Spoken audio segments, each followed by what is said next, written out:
Assalamualaikum warahmatullahi wabarakatuh. Perkenalkan, nama saya Lulul Maknun, saya dari kelas 12 TB1.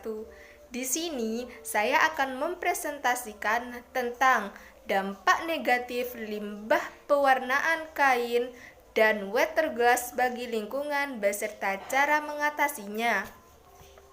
Tahukah Anda, jika di balik keindahan dan kecantikan busana, industri tekstil ternyata menghasilkan dampak negatif berupa limbah yang merusak lingkungan sekitar kita.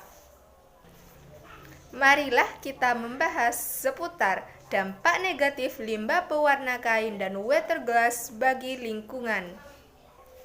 Pencemaran akibat dampak negatif limbah pewarna kain dibagi menjadi dua. Pertama, pencemaran tanah, dan kedua, pencemaran air.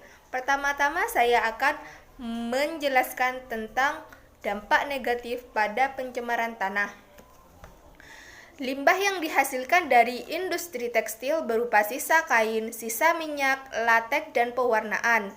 Limbah tersebut terutama berasal dari proses pewarnaan kain yang masih menggunakan pewarna sintetis naphthol, remasol, indigosol, dan sejenisnya.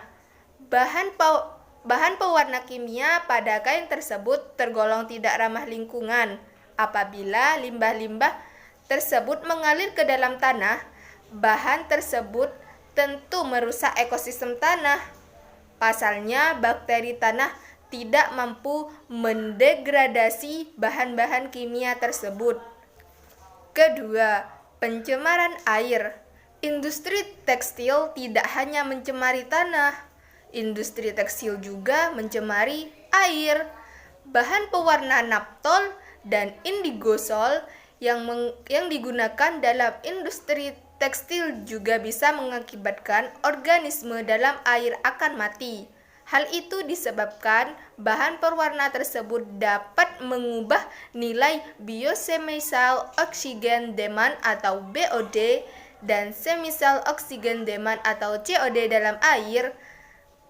Kandungan oksigen atau O2 yang notabene diperlukan organisme air akan menurun jika limbah pewarna masuk ke dalam air, dan juga warna air tersebut akan berubah warna, dan itu bisa menyebabkan hewan-hewan yang hidup di dalam air menjadi mati.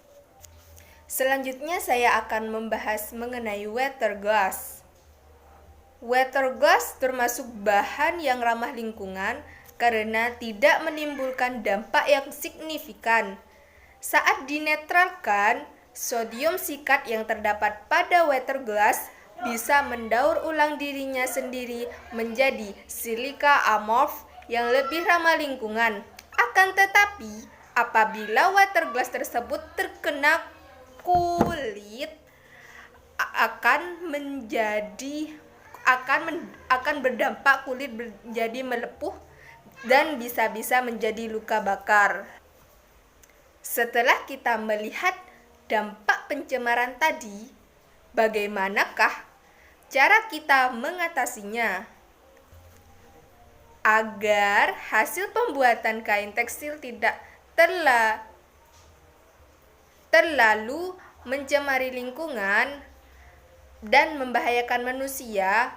Bahan pewarna sintetis itu mestinya harus diganti dengan pewarna dari alam, karena di Indonesia terdapat banyak bahan pewarna alternatif yang lebih aman dan tahan lama yang berasal dari tanaman Indigofera, tarum, dan nila.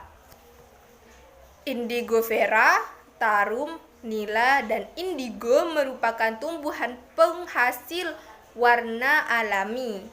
Penggunaan zat pewarna pakaian ini terutama dilakukan dalam pembuatan kain atau kain tenun ikat tradisional dari Nusantara. Zat pewarna indigo sebagai produk dari tumbuhan ini juga komoditas dagang yang penting. Sekian presentasi dari saya, kurang lebihnya saya mohon maaf. Wassalamualaikum warahmatullahi wabarakatuh.